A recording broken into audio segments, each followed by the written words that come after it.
বাসায় খুঁজে পেলাম ছোট্ট একটি ফোম। আর আমি চিন্তা করলাম সেটিকে ফেলে না দিয়ে বানিয়ে ফেলে একটা ফিশ পন্ড।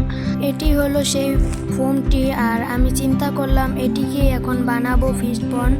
আর চলো কাজটিকে শুরু করা যাক। এটি দিয়ে ফিশ পন্ড বানানোর কাজ এখনই শুরু করলাম। ফার্স্টে আমরা এটিকে এক জায়গায় রেখে দিলাম, আর এটির মধ্যে দেওয়ার জন্য আমি কিছু পাথর ধুয়ে পরিষ্কার করে রেখেছি এটার মধ্যে দেওয়ার জন্য। আর কিছু কচুরি পানাও রেখেছি। এই পাথর আর কচুরি পানা আমরা এই ফোমটির ভিতর দিব। তার আগে বলি, আমাদের কাছে যে মাছগুলো আছে আমরা কিন্তু তা বিক্রি করছি। আমাদের কাছে আপনারা যে সকল মাছ পাবেন, যেমন ব্ল্যাক মলি, গাপ্পি, প্লাটি। এবার আমরা পাথরগুলোকে অল্প অল্প করে আমরা সেই ফোমের মধ্যে রেখে দেব। এভাবে আমরা সমস্ত পাথরগুলো ফোমের মধ্যে সুন্দর করে দিয়ে গুছিয়ে নিব। আর এই ফোমটির মধ্যে দেওয়ার জন্য আমি এক বালতি সুন্দর ফ্রেশ পানি নিয়ে নিলাম।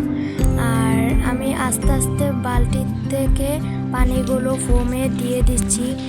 আর যেগুলো একটু এলোমেলো হয়ে গেছে আমি হাত দিয়ে সবগুলোকে সুন্দরভাবে ঠিক করে দিলাম।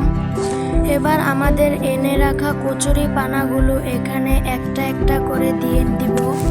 এভাবে সব কয়টা কচুরি পানা আমরা এখানে দিয়ে দিলাম। তারপর আমরা আমাদের আগের ফিশ ট্যাঙ্ক থেকে এক জোড়া ব্ল্যাক মলি ধরে নিয়ে আমাদের সেই নতুন ফিশ পন্ডে রেখে দিলাম।